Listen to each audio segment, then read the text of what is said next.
Frantic Nerdcast, hosted by AJ and Brock, talking about all the nerdy things that you want to hear about. Let's get into it. All right, guys, welcome to the first episode of Frantic Nerdcast. I am AJ. And I am Brock. And we are going to be talking about all things that we love that are nerdy. So, Brock, first off, what is your nerd credentials? Nerd credentials? Yes. Oh, God. It depends on where you start. I mean, you always start in your youth, don't you? When you get peddled as that nerd over in the corner.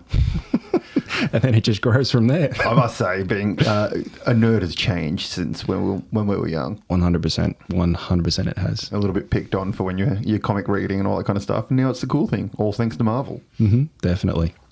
I used to read comic books for a very long time. I've got big boxes of them in the garage. Anime fan and massive board game geek for about 12 years now, 13 years now, I think. My collection is rather big. For me, it was more or less the books. They'd expanded into the comics, that expanded into all sorts of games, any which way, shape or form, more so video games. I've never really been a massive video gamer. I remember I was probably the first kid in school to get a 64 when they first came out. I had Turok, which was a pimp game, and then Mario 64, which took over my life. I think it took over everybody's life in the 90s. It's still the best Mario game ever made. But kind of, I think Xbox 360, Guitar Hero and all that kind of stuff. And then after that, I kind of just stopped playing video games. And that's when board games came into the life and took over all the gaming aspects. I suppose for me, like the back end of, or mid to the back end of high school, it was, again, the Xbox 360, getting in amongst Gears of War, Halo, which then went into all the Call of Duties. And it was just, as many people can attest to, too much. I completely forgot about Halo there, yeah. I remember doing the midnight lineup for Halo 2, Halo 3 when it first came out, lining up at EB Games at midnight. Spent too many times at the good old either JB Hi-Fi or EB Games at midnight waiting for the release. It was funny you say Halo. I managed to forget that they did the Halo series. The TV series recently, so I forgot about it. Wife went and got the Paramount Plus, which it's on. Oh, yep. Noticed that it had that. I'm like, oh, this is excellent. Watching the first episode, I found my hands in my lap as if I was gripping an Xbox controller, moving in and out with everything that was happening. It was next level. We weren't really going to talk about that show, but it was a good Did you like it? I rated it. Yeah. I think it just took me back, but it was good in that I can't recall too much of what happened within the games. So it almost gave him like a prequel to the games, which was really, really cool. Yeah. I found the side story with the young girl was completely pointless and did not need to be in the show and kind of ruined the show, in my opinion. But everything with Master Chief. Perfect. Even when he was banging the alien chick, it was still a great show. And that costume was just on point. It was so good. I think I don't know if they've written up to do the second season or not. I expect that they would. Yeah, I'm pretty sure about halfway through streaming of the first season, I think it got renewed from memory. Nice. Well, I think that Old Love on the side, I think her character will probably build or have more prominence in the second one. Hopefully. Just to give her presence in the first season some sort of meaning. Some point. She really did not need to be in that show at all. Exactly. All right, well, let's get into what we're going to be talking about in this episode. So first off, I think it was about 5 days ago now when this was recording, the Madam Web trailer dropped. Now, we've both watched it, and we literally just watched it before this podcast again just to refresh our memories. What are your thoughts? I find one of the big things with trailers, no matter what trailer it is, no matter what the movie or anything, if I don't have some sort of nostalgic pull to it, it's hard to get drawn in unless it's a great trailer. Yeah. And it just didn't have any sort of nostalgic pull for me. So it was just kind of, okay. Honestly, the trailer looked like an action film that's playing Sony trying to expand upon its success with Spider-Man and whatnot. It gave me the worrying thought of the trailer was very reminiscent of the Morbius trailer. Yes. And Morbius was a gigantic pile of shit. That we've all watched several times anyways. I think my major issue with it is same thing, like you don't really have a connection with the characters. My only memory of Madam Web is from this 1997 or whatever it is Spider-Man animated series when he had the little mini Spider-Verse couple of things, like just before the series finished, and Madam Web appeared and she was like the guard, like she sort of guided like the six-armed Spider-Man, the metallic suit Spider-Man through their adventures. That's my only sort of knowledge I've ever had of Madam Web. And then the other three, the Spider Women in it, I've never really read much of I haven't really read much of Spider-Man for a long time. My only knowledge of those guys is I've read the Spider-Verse trade back, and Spider Women play a big role in that. The only one I actually know anything about is Arana, who is now, I believe she's now Spider-Girl in the comics. She was in Amazing Fantasy. You ever read those ones from way back in the day? Essentially, that's where Spider-Man came from in the original Amazing Fantasy series way back in the day. And they rebooted it in, I want to say late noughties. And it was, she kind of got, it was like semi-magically style power spider abilities. She had like goggles and more just a shirt and stuff, and she had like a long slinky yo-yo style spider thing that she used to sort of stick around. And eventually, she's become Spider-Girl in the series, I think, and wears the black costume with the same, that kind of thing. But what I've got from the trailer, it looks like they're borrowing heavily from the Spider-Verse comics, not the movie. Because in the comic, have you read the comic, the Spider-Verse Throwback? It's essentially the story is that there's a family of immortal sort of vampires that live outside of the multiverse. Right. And they travel into different universes to find the spider totem of that universe, which is the Spider-Man in each universe. And then essentially they kill it and feed on its soul, like its essence. Yeah, right. And that's essentially the story. And then in the story, all the Spideys come together and form little troops and go around and destroy these vampires. It sounds like the old Jet Li film One. Yeah, very that. It's exactly that.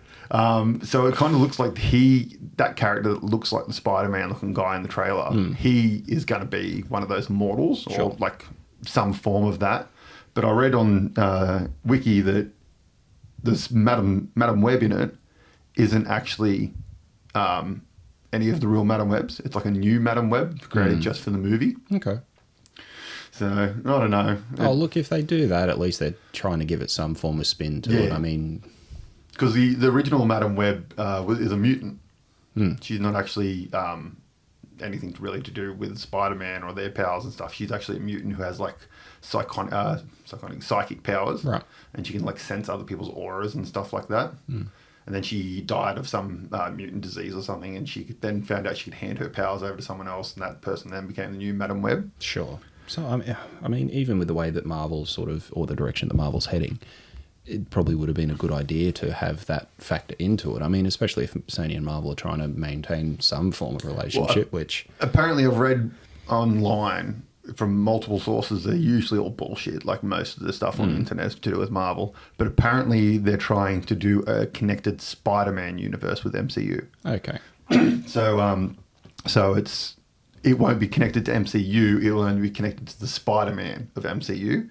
So Tom Holland will be a part of the Sony universe and the Marvel universe. Sure. Kind of thing, because they already kind of did that with Venom at the end of Spider-Man 3. Was it Spider-Man 3? Yeah, Spider-Man 3, where he's in the bar and then he's just gone. Yeah. And I mean, even like to that, like depends on what article you read, and as you said, the internet's full of bullshit. So, I mean, some of the things that I've read is, they're bringing back Andrew Garfield. And you read that for a month, and he's going to be the Venom Spider-Man. You're like, okay, sweet, I can see that. He gets to come through and do what he needs to do. And then the next flavour of the week is that Tobey Maguire's coming back in. You're like, well, come on. Well, Andrew Garfield has said multiple times that he only came back because Tobey Maguire came back. Exactly. And he'll never do it. He's too old to do it now. He said that multiple times. So he's never coming back. Yeah. And then you put another, because Toby's another 10 years on him. So yeah, I don't think Toby would come back either. It's a pretty grueling job for anyone. Exactly. Exactly. And it just goes back to show the internet's full of shit. Yeah. If that's what you've taken from this little conversation, the internet is full of shit. All right. So on to the next thing, which we're going to talk about the Marvels, the most hated Marvel movie on the internet so far. All I've heard about is, worst opening weekend, blah, blah, blah, blah. But before we start, we will just do this. And that is our spoiler warning. We are going to talk about the movie. So if you don't want to know what happens, skip ahead a little bit to some time, and I'm sure it'll be probably like 5 minutes or something, and we'll stop talking about it. But we saw this 2 weeks ago now. Yeah, 2 weeks. I don't know about you. I think we've talked about this. I don't know about you, but I went into this with very low expectations. Same. In all honesty, it wasn't even that I had low expectations. I had none. Yeah, because I liked Miss Marvel, the series. It wasn't bad. I liked how they did everything. I liked how they handled the character, all that kind of stuff. Wasn't a great show, but it was a good show in terms of Marvel shows. Ms. Marvel, Captain Marvel, sorry. I wasn't really a huge fan of it. It kind of just... It was a movie. It happened. Yep, sweet. This one, yeah, like I said, I went in really low expectations, and I was pleasantly happy with it. So was I. Look, it was for movie's sake and going to the movies and whatnot. Take away the Marvel factor, it was just a good movie. Yeah. And it was a watchable movie. It was enjoyable. Like, everybody's going to have their gripes to any movie, good, bad, in between, whatever. But it was just a good movie. Yeah. I think a lot of people are putting too much emphasis on every Marvel movie having to be Endgame. Yes. Which Definitely. they're not going to be Endgame. That Exactly. was 10 years leading up to that thing, and 100%. it cost, ridiculous amounts of money to make. They can't make every movie like that. It's just not feasibly 100%. possible. And I mean, even talking to that, like if you want to talk about Endgame being like a 10-year build-up, you look at the movies leading up to that 10-year point. I mean, the absolute amount of flack that Iron Man, I think it was 2 and 3, but more so 3, got. Yeah. I mean, it was on par with what Miss Marvel, the Marvels movie is getting now. Yeah, pretty much. So, yeah. I mean, but now you look back in time, you don't even really talk about it, do you? You just go back to Endgame. I personally think Marvels was probably more entertaining than Iron Man 3. Like, Iron Man 3, I got what they were going for with the director they had. Like, he directed Predator. Like, you know. Yeah, exactly. Very different style of director for an MCU movie. But Marvel's, yeah, I was happy with the fight scenes. I thought it was really, really good. I've heard a couple of reviewers say they couldn't understand why they switched powers sometimes and didn't, except for the fact they actually explained in the movie that it's only when they both use their powers simultaneously that they swap, kind of thing. So that was very much explained. I can see the gripe with the Aladdin planet, the singing planet. That was kind of fucking stupid. It was entertaining. I think Ms. Marvel stole that whole that scene. section where she's just walking around like a fangirl. Like, it's amazing. I thought the exact same thing. Doing Like the that dancing. whole time, like it started, and I kind of got the cringe, and I'm like, oh, what the hell is this? But then you just get drawn immediately into Miss Marvel, like just wandering around doing what she's doing. You're like, okay, I can get on board. this is cool. One thing I do agree with all the reviewers and the internet and stuff is the baddie. I can't even remember her name. She was fucking pointless. Yeah, she was there. Like, I understand what her goal was, but it was just, there was no development on it. Like, literally the movie starts on her finding the Bengal. Like, no story into what she's doing, why she's a bad guy or anything like that. And you could have almost had another, whether Marvel wanted to do like a short series, a mini series, or even Captain Marvel 2 that filled in some of that gap, because that is one of the things I've heard a lot of people say is that there's a movie that's missing from before this movie.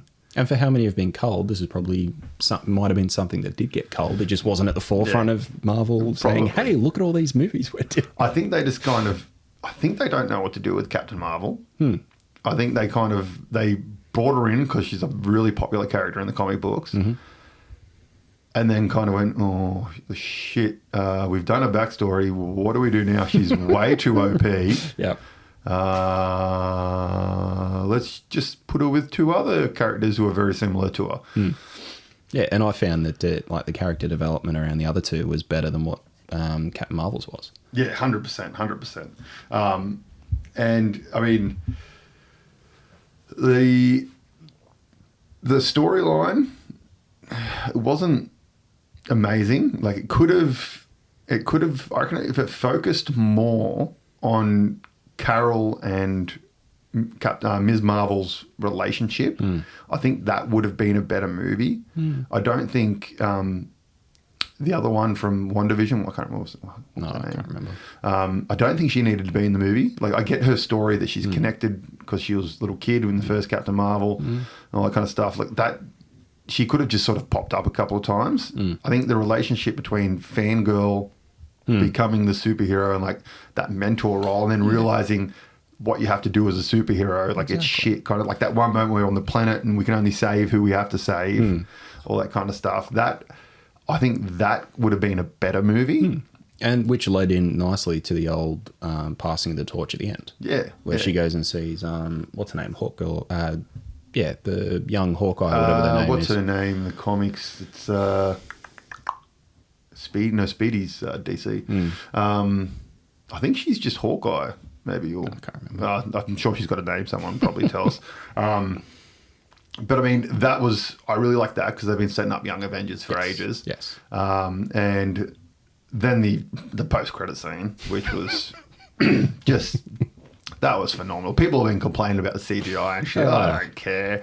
You hear that voice and you're like, oh my God, it's Beast. Yeah. And he walks in and it's like the animated series Beast, which people have been saying that universe is the animated series universe. Yeah, right. I disagree with it. I think it's the X-Men movies universe. That's where I got drawn to. Just because of the door. When it turns around, when it's sort of on Beast and it comes around and you see that door, it's the movie door, that big X it's a silver movie door. It's a movie door, but it's also old mate. What's his name? Kelsey Grammer. Yeah. Yeah, Fraser. Yeah, exactly. I mean, that you carry that through as well because he did back in the original X-Men's as well. So I mean, he did in Last Stand. Yeah, he was Beast in Last Stand. Yeah, exactly. So I mean, that sort of carries through. I think so. I think it's going to be the movie universe. I don't think it'll be the animated series because they've got the Disney are doing the continuation of the animated universe on Disney. They're continuing with the animated series from where it left off, the 1995 one, which they've already done in comics. They've continued on in comics, but yeah, I think that'll be good. It'll be interesting to see as well how Deadpool sort of plays into it when that comes out and how that plays in between the two. Because again, the internet rumor mill, every single bit has sort of come out and spoken about what might be, what could be, and all the rest. I mean, that could be a link in some way, shape, or form, or at least an explanation between the two. It might explain what that world is. Yeah, well, I think it will definitely deal with multiverse stuff because he's got to come into the Marvel universe, number one. But end of Deadpool 2, he had the watch from Cable. So because he did it at the end of episode 2, movie 2, he jumped through the universes and killed himself before doing Green Lantern and all that kind of, went to kill Hitler and went, nope, can't. Yep. So I think it's going to be, I think it'll be that. And I don't think Wolverine is the X-Men universe Wolverine. I don't think they'd touch that. I think they'd let that go with the whole Logan ending and all that kind of stuff personally. So, and with his costume is very comic book, animated series accurate. So I'd say that's going to be one of those X-Men kind of thing. Oh, which will be sweet. Yeah, and I mean, we've already seen Professor X in the chair from the animated series in Doctor Strange. So who knows? Anything else on Marvels? No, not that I can think of. All right. Well, let's jump into our next talking point, which is another Marvel thing, funnily enough. We're going to talk about What If Season 2 trailer. This trailer did not give much away, it's just good for a trailer because that's very rare that a trailer does that. It more or less came out and said, hey, we're doing Season 2. Yeah. We did Season 1. You liked it. Here's Season 2. come watch it, you'll love it. Like Yeah. that's all that you sort of get from it. One thing I did notice, obviously some of the voices aren't done by the actual MCU talent. I think what's his name? The guy from Thor Ragnarok, old mate from Jurassic Park. Oh yeah. He does the voice of his character in that car racing scene. Yeah, there was a couple that sounded familiar, but I can't imagine Robert Downey Jr. is coming back for Iron Man, or Chris Evans is coming back for Cap. But the universes look pretty cool. The car racing one reminds me a lot of House of M. Did you ever read House of M? No. That's when Scarlet Witch lost her mind because she, I think it had to do with like the kids, when she had the kids, because because obviously Vision can't give a kid, so she made kids, and then something happened and she just lost her mind, and her psychic powers just went and blew out and changed the entire world. So WandaVision in her except image, on a a lower scale. But it changed the entire world.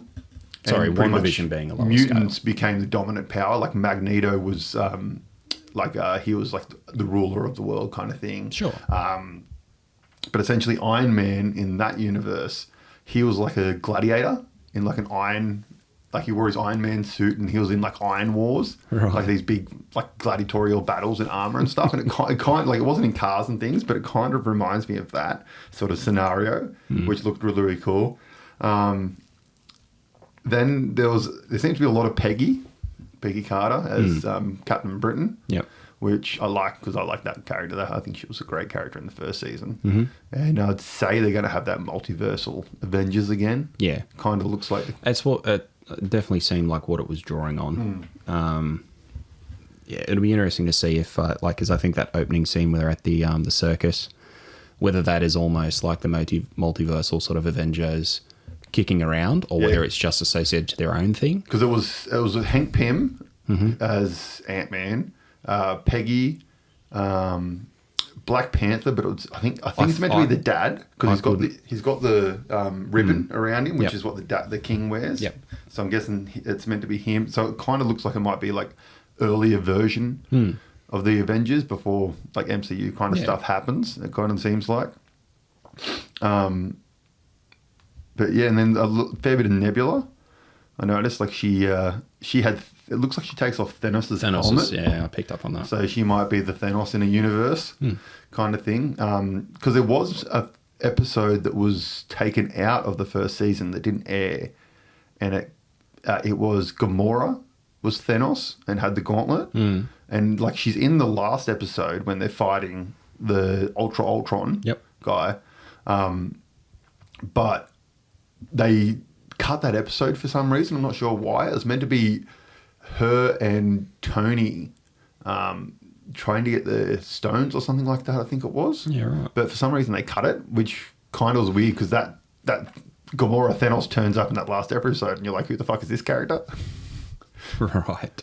I don't know, maybe, yeah, but I mean, it's an interesting thing to look at because I think Nebula, obviously through the Marvel movies, you give her the right steering and she is Thanos point. Oh yeah, 100%. 2.0. Because like you just look at Endgame, like she was, when they go back in time, she was the dick. Yeah. And she kind of continued to be the dick right up until the end. Exactly.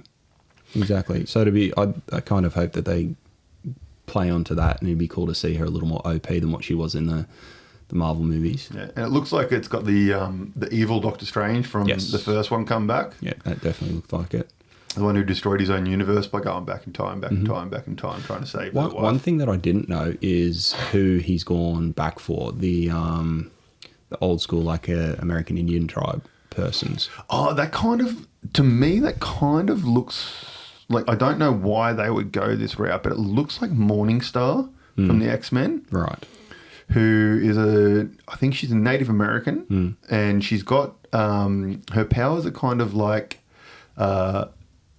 her visions can kind of come to life, I think, from memory. I haven't read New Mutants in a long time. Sure. But yeah, from memory, her like she manifests her visions, Right. kind of things. Like the first collection of New Mutants was like a killer bear that was going around, and it was all her sort of thing. The New Mutants movie was actually based on that first one. Okay. Had what was it? It was like Cannonball, her Magic, which is Colossus' sister. And yeah, it wasn't a bad movie, but The New Mutants movie. yeah, the New I thought it Mutants was movie. good. Yeah, it wasn't bad, but Stumbled across it like only probably, I'd say earlier this year.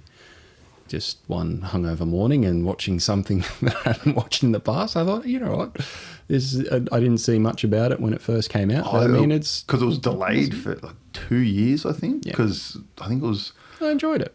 What was it? It was they had a whole heap of issues. I think they had to reshoot a whole heap of shit, but then also something happened. I can't remember. I think it was the Marvel Sony situation. Oh, yeah, it was when Marvel bought Fox. Oh, okay. And it kind of put that movie in limbo, and then I think it eventually got released. So I think that was kind of what happened with that. Right. I think that's all we can really talk about on the What If trailer, because there wasn't much information in it. It looks cool. I like the fact that it's getting released 9 days in a row. Yes. So you don't have to wait week for week, because they're like some of the episodes last time were really fucking short. So yeah, that should be good. Looking forward to it. Yeah. What do we got next? The Avatar trailer. Oh, Last Airbender, baby. I don't know about you, but Last Airbender is one of my top shows, like animated, live action, whatever. It's one of my top shows. 100%. Like it, growing up, watching it, going back to it several times. Like I was talking to my brother who is obsessed with it as well, literally going back looking for it on a streaming service just to go back and watch it again. I think Netflix has it in Australia. They didn't have it when I was looking the other week. But look, they could have it back again. Who knows? For the way that they jump around. They're releasing the live action series, so I imagine they're going to have the animated series on there as well. Exactly. But I mean, it was amazing. I loved everything about that show growing up. It was just awesome. Such a good show. And when you get to the trailer, I mean, the trailer... Okay, let's talk about the teaser trailer first that they released. However long ago it was. I can't remember. What was that one? All it was they came out and they showed the symbols for the 4. Oh, that's right. And that's pretty much all it was. Yeah. Like, I got chills just fucking watching that. I'm like, oh my God, this is it. It is. Yeah. Oh my God. Yes. Thank you. It just was amazing. I do remember that now. My only issue with it was that my trust in live action Avatar was tainted by Emron Shittalon, because fuck me, was that a bad movie. Like, who thought it was a good idea to let Emron Shittalon write and direct an Avatar: The Last Airbender fucking movie? Look, at the time, I'm sure someone had just thought it was brilliant. And I don't think they work for that studio anymore.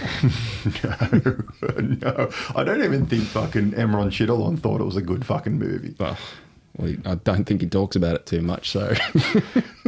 But the live action, like, they nailed the characters in that. Yes. Which is just phenomenal. Like, I mean, the first thing they've obviously done over Emron Shittalon is the fact that they've hired characters that are the same race as the characters in the show. Casting is amazing. The casting is really, really well done. And it just draws you straight into it. It takes you straight back to when you're watching the cartoons. Now, I suppose the one thing that I do hope they do is make it as much of an ode to the original as possible, changing enough to keep you sort of going with it and interested and whatnot, but also not swaying too far. Because they've obviously got the story. You can't really shift from the story, because it is just a live action of that. Yeah, because it was 22 episodes per book. Thereabouts. I think so. So they'll be condensing that down into 8 episodes, which will be obviously like just shy of an hour or around an hour long. So I imagine, and like there is a lot of filler in cartoons and stuff like that. So I imagine they should be able to fit the entire first book into that like season without having to ditch too much information. I haven't read into it. Do you know if they're doing a season per book? From what I read, each season will be a book, so they're going to be doing 3 seasons. Sure. And I'm guessing if it's hugely successful, which it will be, obviously, of course it they'll will probably do live action Korra as well. Live action Korra, they're doing the next iteration in cartoon as well for the next. Yeah, because I actually read this yesterday. The creators who created the original Avatar were executive producers or showrunners on this Netflix series, but they left due to creative differences, which is never a good sign when the creator leaves due to creative differences. But I still have faith.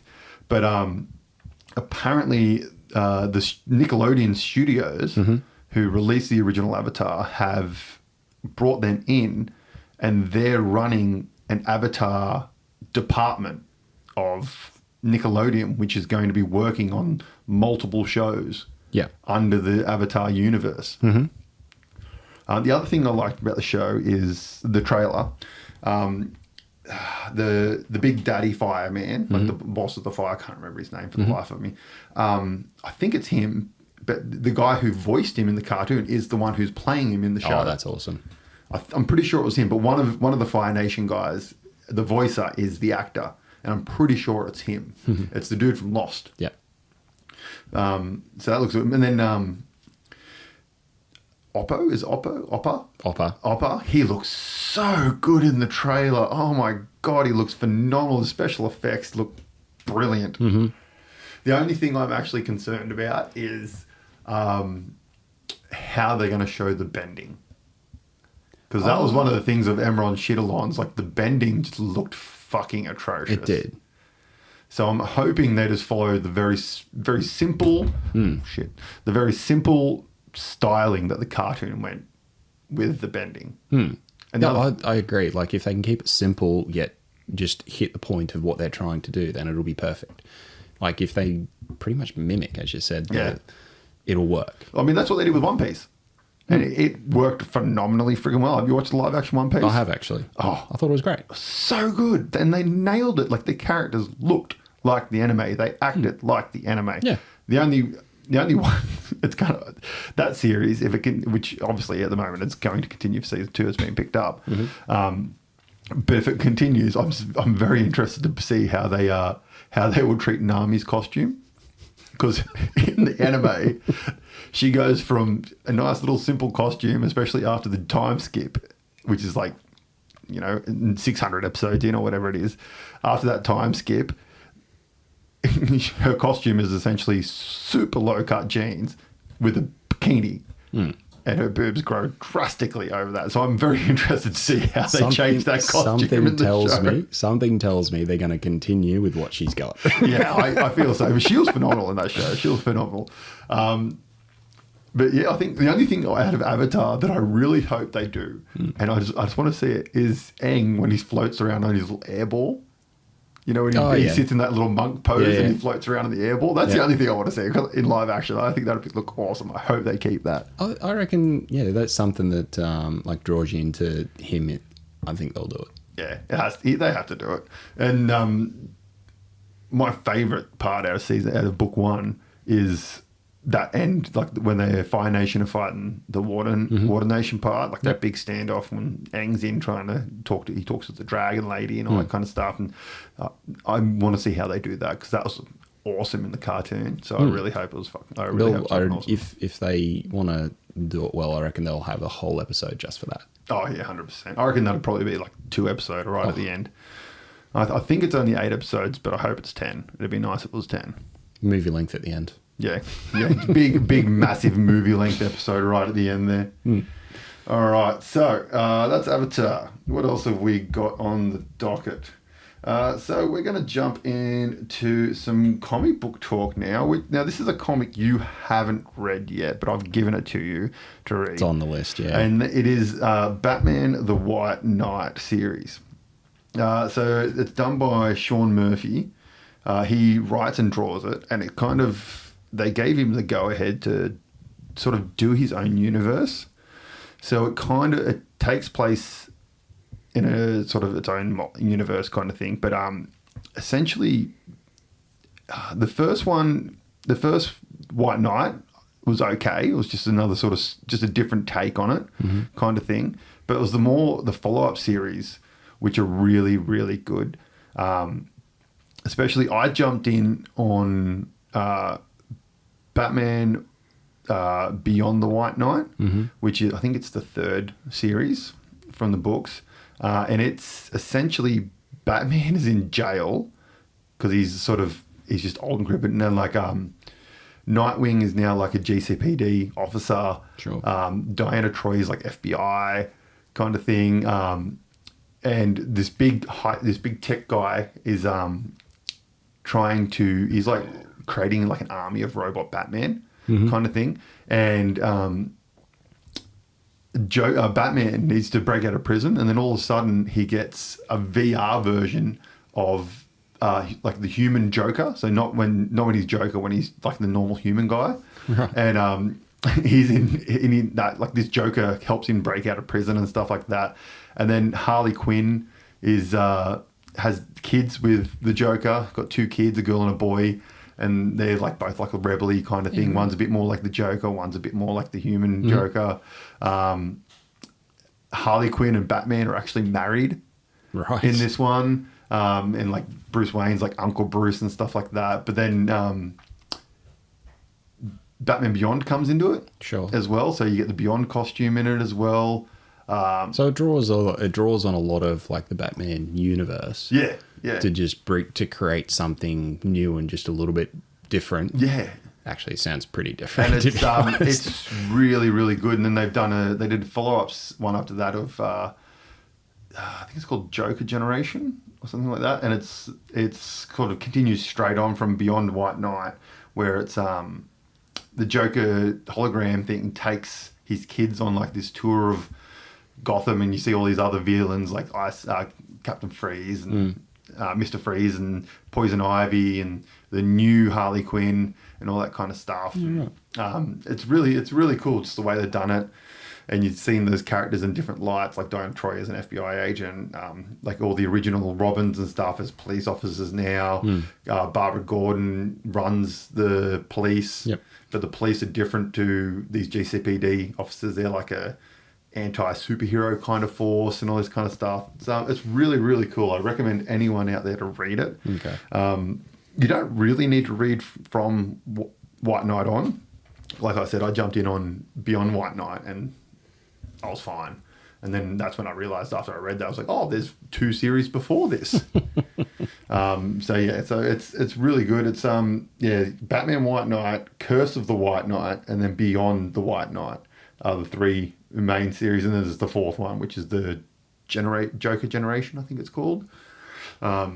Look, I do know that I've got a very big back catalogue of comics that I will never catch up on, how much you gave me. But the DC world is definitely somewhere where I'm going to jump in and start thrashing through. I've always found DC hard. DC and Marvel both extremely hard to get into some of the things, just because the amount of different universes they have going on in different comics, and you never know which one's connected to which one and all that kind of stuff. Like Spider-Man, I read there was a new little miniseries that came out called Dark Web, and it went through, I think it was Venom, went through Red Goblin, Gold Goblin, because apparently there's fucking 3 goblins now. Then there was like a Mary Jane and Black Cat spin-off that went through as well. Mary Jane and Peter Parker are separated. Mary Jane has powers now, but they're luck-based powers. So whenever she wants to use them, she has to like roll a metaphorical dice, and she just gets a random superpower. Yeah, right. It's a bit out there. Yeah. Look, I get that like comics are always comics will always go on. Comics are going to have some different story and play on something different all the time. So I get what you're saying, but I don't mind if you you can pick something up and it has a clear enough starting point to be able to get through to a clear enough ending point. And even if they do have some interactivities with other comics and sidebys and whatnot, I'm not too fussed in that. But as long as you can get some sort of flow, it's not too bad. I reckon. I do like the when DC, how they've done their couple of little reboots with like New 52 and whatever the second one was after New 52. That was good because you could jump in at issue 0 and they kind of picked and choose what backstories they wanted to kind of continue and stuff like that, which was good. But yeah, sometimes it can get a bit hard. And like one of my favorite companies is Xenoscope, which do like the Grim Fairy Tales comics. They were really good. They had the one comic, which is Grim Fairy Tales, which is just retellings of the Grimm versions of fairy tales, the Grimm Brothers fairy tales, and it was great. But then they did the Wonderland series, which were okay because they were 6-issue limited series. They did 3 of those kind of thing. Each one carried on from the other, which are phenomenal. If you haven't read them, read them. Return to Wonderland, Beyond Wonderland, and Escape Wonderland. But then they did a continuation of a normal Wonderland series. And then all these other characters that they had in the Grim Fairy Tales, they picked out and they all got their own series. Sure. And then they started doing crossovers between them all, and like Universal events. And they've done multiple Universal events now. And now there's like 30 different series they have going. And I have no idea who's doing anything and what. But then also some of their characters only get they're like one-shot stories. So it's like a one-shot story, and then another one-shot story, and then another one-shot story. So you have no idea which one came before which one came before which one. It's extremely frustrating. Right.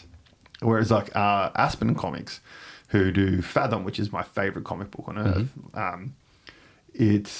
they're good because they do, each series has normally like 8 issues, and that's that season kind of thing. And then their only downfall is they take for fucking ever to do the next one.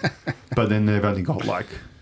But they've more or less got some sort of flow and continuation no matter what. So here is 1 to 8 of season 1, here's 1 to 8 of season 2, etc. Super easy to read. Sure. It's very rare. Is it hard to kind of catch sort of step in, because you you just start at issue 1 of that season and you don't really need much backstory, which is good, which I really like that.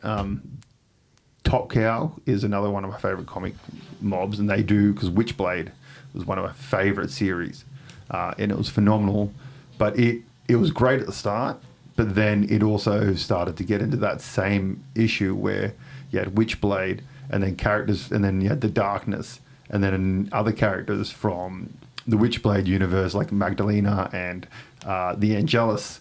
They all kind of got their own series, and then eventually they led into another series that collected all of had a character from each of Top Cow's things.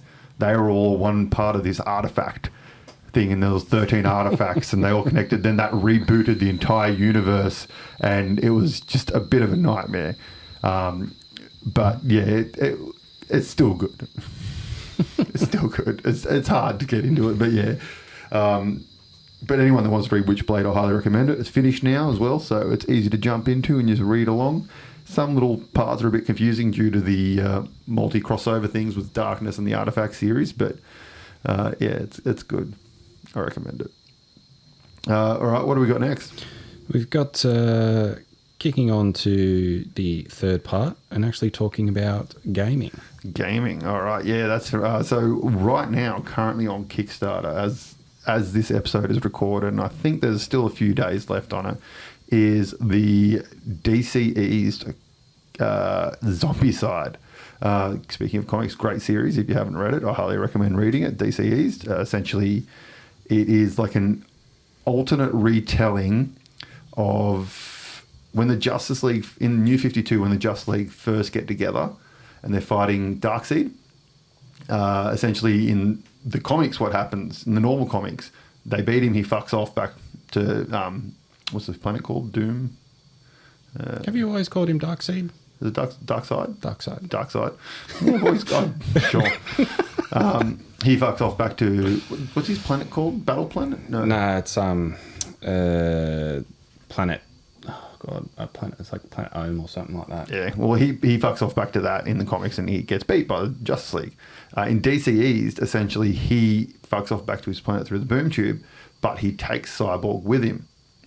And because Cyborg is created from the mother boxes, they essentially find the anti-life equation in Cyborg, and they do something to Cyborg, and he spreads the anti-life virus through like connection. So he gets sent back to Earth through a boom tube, and then as soon as he gets back, he connects to the Wi-Fi, which then spreads the anti-life equation through Earth through the Wi-Fi, and anyone that hears it then pretty much gets turned into a zombie, and it just fucks up. And they start, but then when the superheroes get infected, they become infected, but they still have their powers. Yeah, right. And it's like that sort of story. I think from memory, there's like 3 trade backs worth of storylines, and then there's like a sideline storyline. Sure. And so this Kickstarter is Zombiecide, which I think you've played once with me. Yeah, I've played once. You played the Marvel one with me, didn't you? The Marvel Zombies one.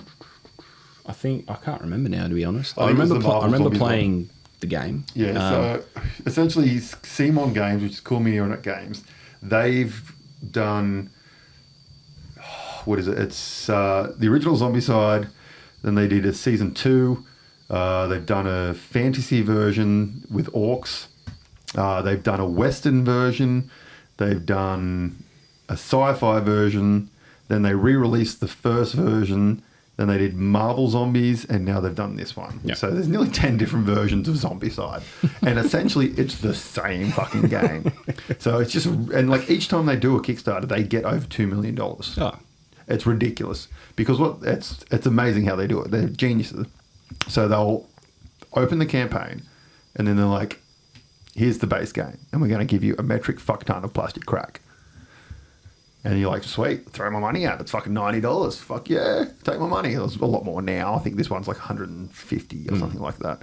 But it's like, yeah, fuck yeah, take my money. Fucking that meme of Fry, just throwing money at it. And you're like, sweet. And then as more people throw their money at it, as they do, they unlock stretch goals. So another character, more plastic crack. And then it gets to a certain point and they're like, oh yeah, we've got this expansion for $60. It gives you more plastic crack.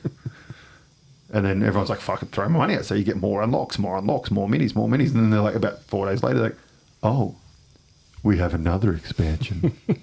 It's another $60. And by the end of the campaign, usually you're in for about $400. So I don't think I've backed a Simon thing on Kickstarter. But do they do all their campaigns like that, where they don't sort of show everything up front and it just releases? Every single one. It is smart because you've bought into it. If you see it up front, you can sort of decide up front what you do and don't want. Yeah. But if they're releasing it like they are there, you're like, oh, what's another $30? What's another $40? You're it's exactly the right. same fucking game with a different picture slapped on the front cover. And like, because in this one they've done, so you play as the superheroes, which are your survivors. And then there's the main zombies are LexCorp employees.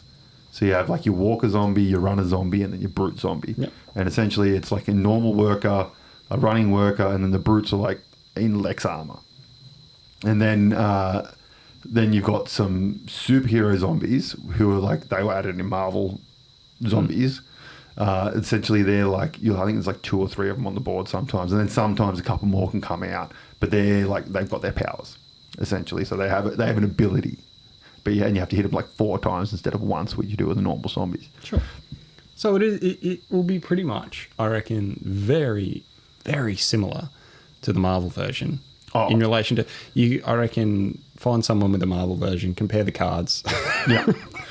It'll be, and you'll see which ones are aligned with a different picture. Someone said they've added one new mechanic to it, right. like one card mechanic or something like that. That's really the only difference. Sure. It's literally just an excuse for a whole heap of plastic crack. That's all it is. And like, look, they've suckered me in. I know you have. But I'm only going back to the main game, and then we'll see how much coin I've got and how much interest rates go up to whether I can afford to get any of the expansions. We'll see. So you're going to end up with a lot. I don't know. Simon generally get me. They've got me with their Arcadia Wars and all that. Arcadia, what it was called, Dungeon. It's like Dungeon Crawler, chibi Dungeon Crawler ones. They've got me with those, and I've got a lot of plastic crap. That Bloodborne game, the Bloodborne mini game, I've got that one with a whole heap of stuff. The only issue is shipping now is outrageous. It is so fucking expensive to ship that shit, and especially because you get the base game, and then each expansion comes in a box the size of the base game, and then you get all these little individual minis that they've released. It's like bonuses, and they come in their own little fucking boxes. So your box ends up being huge and ends up costing you nearly, I think, to get the base game delivered, it's 80 Australian dollars shipping. Jesus. And for 100, I think the base game, I think it's like 160 Australian and then $80 shipping. It'd be interesting to know at the end of the campaign what the retailers get, how long till the retailers get it, and what the difference is between you obviously get your Kickstarter exclusives. That's the biggest difference with CMON's Kickstarters versus their retail editions is the Kickstarter exclusives. It's a metric fuck ton of exclusives. That's your main. Like I've got the Marvel Zombies one, but I've got the store bought one, which I got on sale for like $30, and it's got 6 heroes or something like that in it. And they're all standees, aren't they? No, the zombies are all standees. Yeah, okay. But the heroes are plastic minis. As opposed to if I got it from Kickstarter, all the zombies would have been. But also the bonus is we can use the zombies for Last Days, which is, for those of you who don't know, is a miniature game made by Ash, who does Guerrilla Miniatures on YouTube.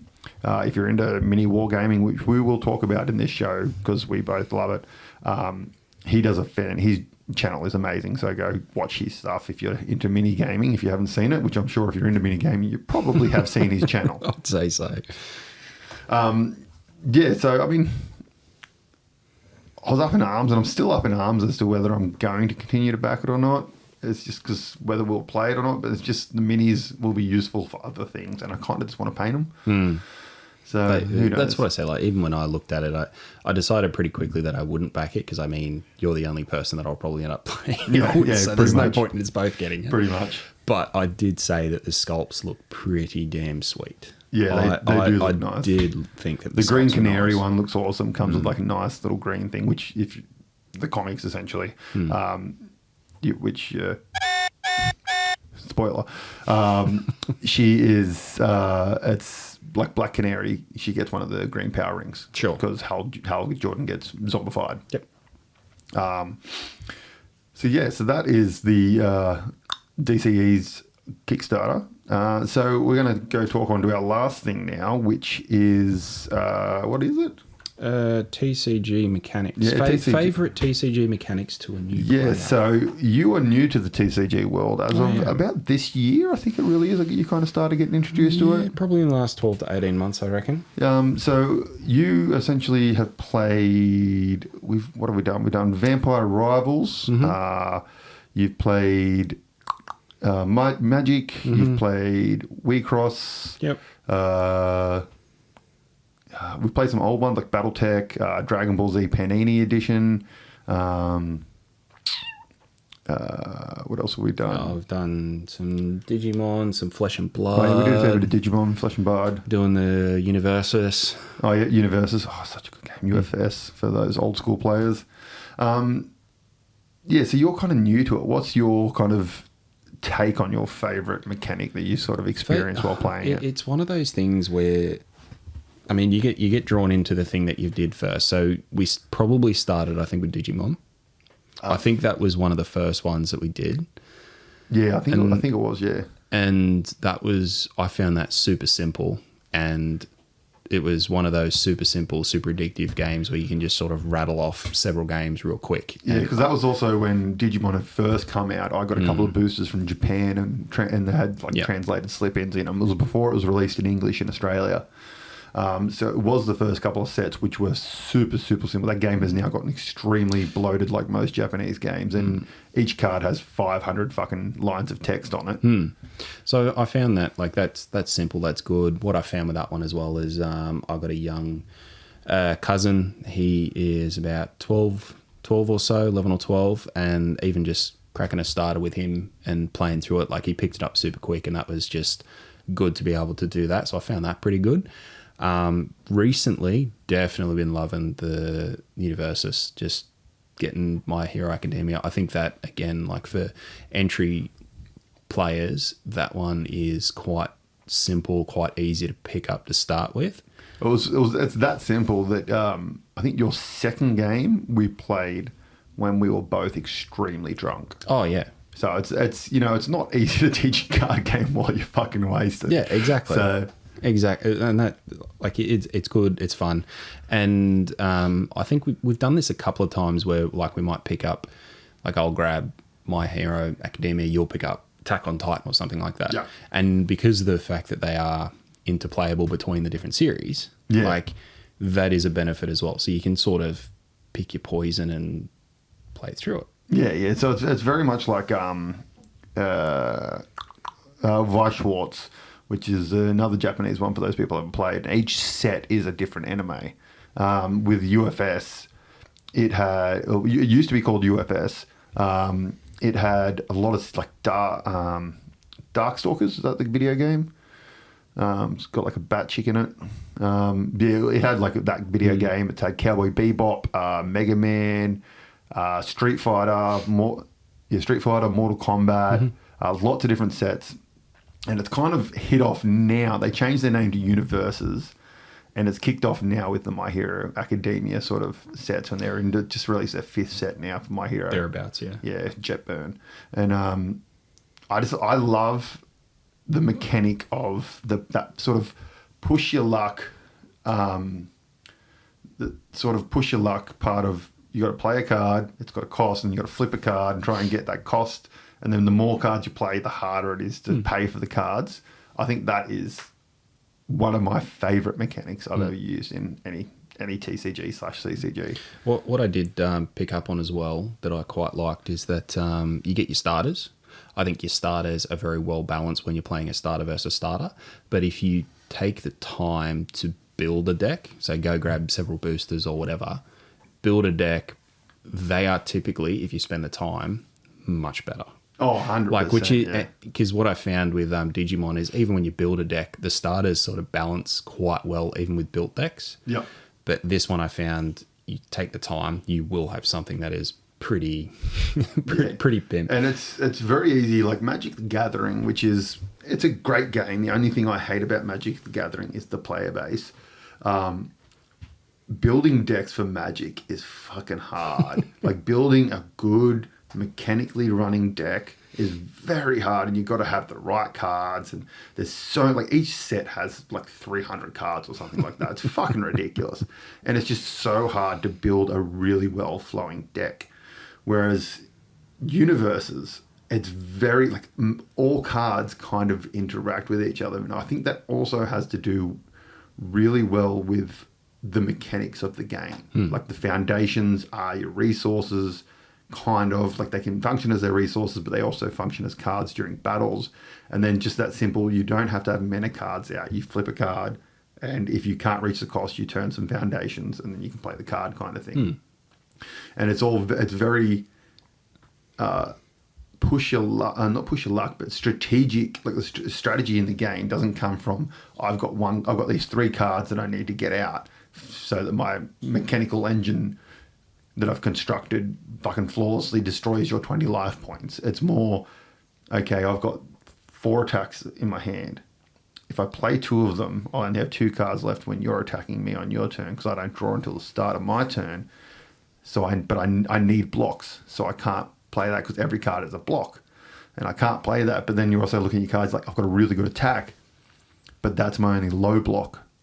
And if you play a low block, if you play a high, I've got nothing to block you with and stuff like that. That's where the strategy in that game comes in. That's what I love about that game. Exactly. And like touching on your expenditure as you're paying for things, like if you have to use your foundations to pay for things, you obviously run out for your defense as well. Yeah. Because they don't stand back up until that's right, until the start of your turn. Yep.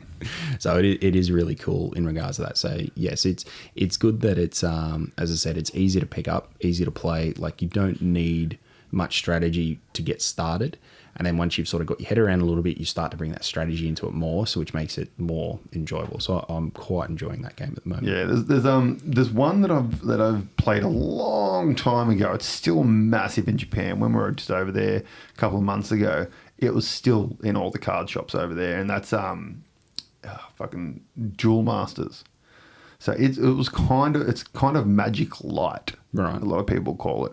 It's very similar to Magic, but the one thing I love about it over Magic is the fact of every card is a resource. So when you play your mana normally, you'd play it down. This one, you take any card, you turn it upside down, put it down as a mana. Right. So every turn you play a mana. So you never get like stuck. Like those times we've been playing Magic where you're drawing all these cards and I'm sitting there going, not a mana, not a mana, not a mana. And I think I drew like 8 cards before I got a mana that one game we played. Oh, exactly.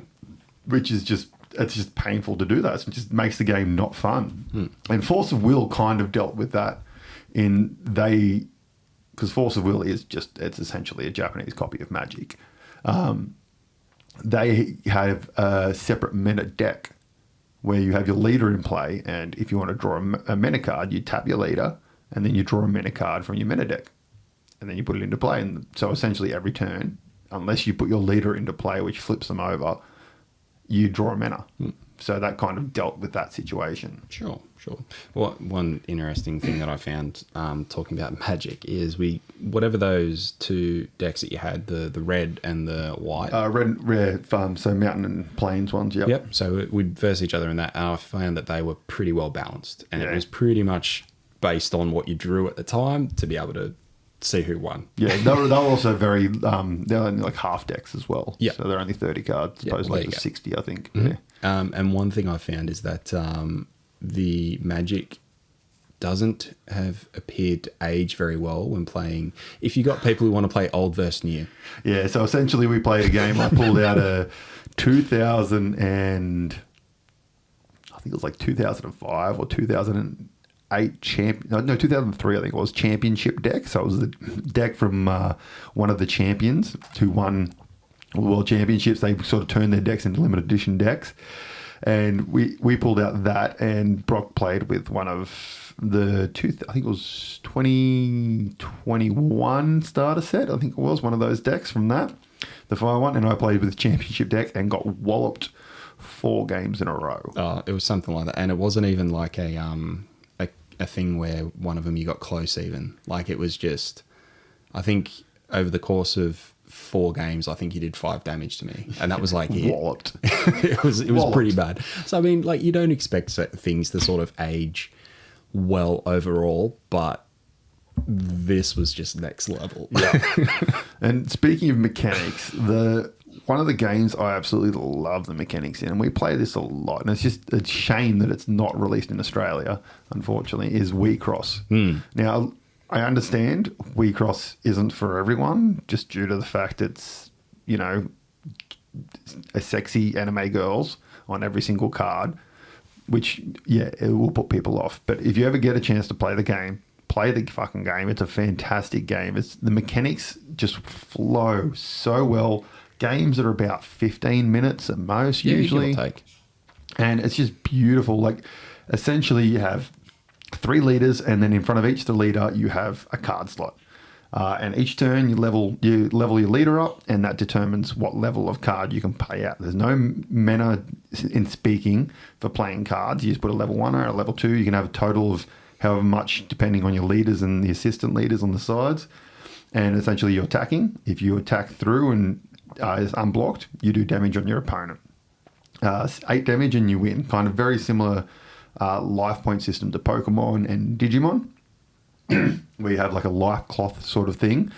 But just the mechanics in it are super easy and just great fun, and super easy to build decks for as well. Yeah, exactly. And it's also one of those things where if you are someone who likes to...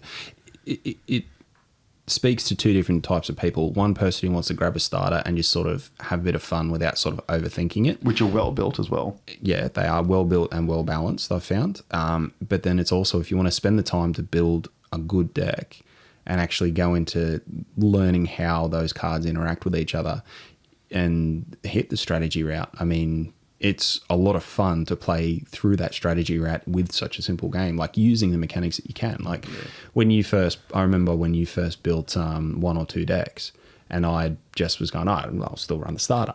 He absolutely smashed me because you spent the time to put something together that you learnt. And then what I found is I'm like, right, I'll go away, I'll build one as well. And then since then it's been, I think overall you still beat me most of the time, but they are far more balanced than what they used to be when I was just throwing my first few decks I built were the starter, like we bought one booster each, and I essentially just took the starter deck and then just started replacing cards in the starter deck and sort of building it that way, keeping the same leaders, but just building from those starter decks. And that's what was beautiful about it. Like you could have a good starter deck and then you could turn that into a killer deck without much effort. And since then, obviously, I've built decks from 100% from scratch, which is great. But the only downside I've seen with the game is the fact in America, where it's actually released, I think it's like 4 sets behind or 5 sets behind Japan or something like that.